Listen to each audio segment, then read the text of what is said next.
Баршаңызға сәлем, каналыма қош келдіңіздер. Бүгін сіздерге өте дәмді, қамыры жұмсақ, ауызда еритін асқабақтан манты жасайтын боламыз.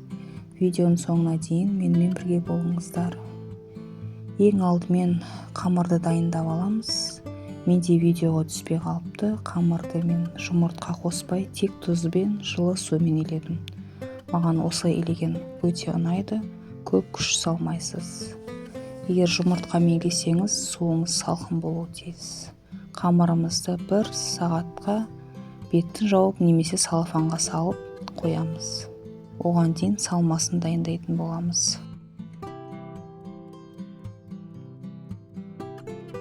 Салмасына асқабақ, пияз, картоп, фарш, сәбіз, құйрық май қосатын боламыз. Барлығын майдалап көбіктеп тураймыз. Құйрық майды бірден қоссаңыз болады. Дәміне қарай тұз, қарабүріш саламыз. Мен құйрық майды соңында бөлек-бөлек салып шықтым.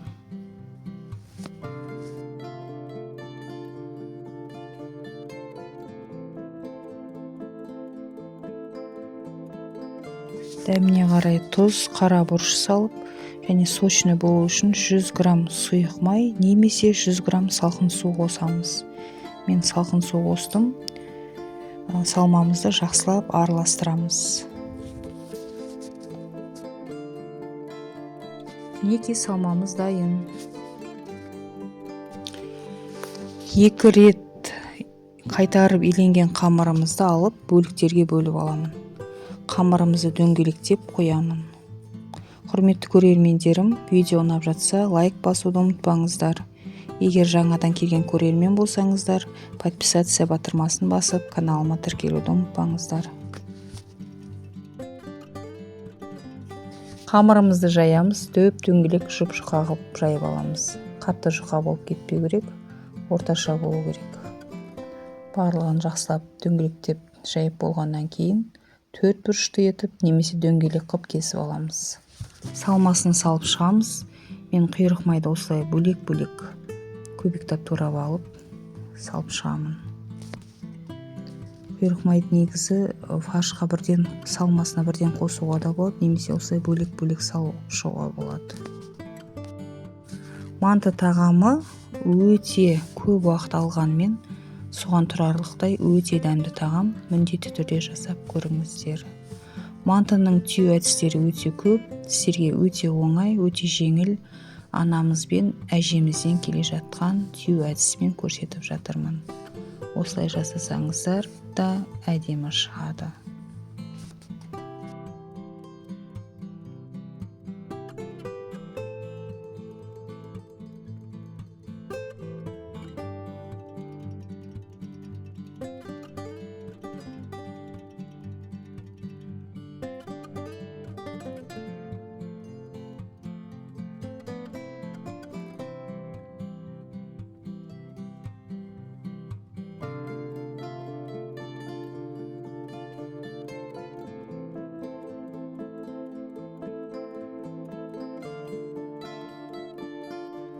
Соңғы қамырымды мен орама қылып жібердім. Қалған салмамызды барлығын салып, орама қылып орап, оны 2-ге бөліп, оны да бөлек пісіріп алдым. Мантоварканың ыдысын бірінші жақсылап щеткамен майлап аламыз, май жағып. Содан кейін түйілген мантылымызды мантоварканың ыдыстарына салып шығамыз. Менің құрметті көрермендерім, менің каналымнан көптеген пайдалы ыстық тағамдар, пайдалы шырындар, пайдалы қыстық салаттар, кез келген рецептер көре аласыздар. Мантының үстінен сұйық май жағып шығыңыздар. Мантоварканың төменіне ыстық су құйып, су қайнағаннан бастап шамамен 40-45 минут аралығында пісіп шығады. Егер ұсынған кезде мантыларыңызды беті жылтырап тұрғанын қаласаңыз, міндетті түрде пісуіне 5 минут қалғанда спреймен салқын су шашып қойсаңыздар, мантыларыңыз жалтырап тұратын болады. Мантымызды кез келген соуспен, салатпен ұсынсаңыздар болады.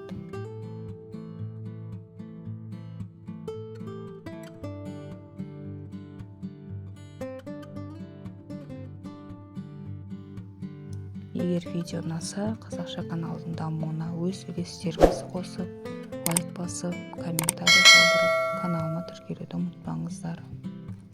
Келесі кездескенше аман сау болыңыздар.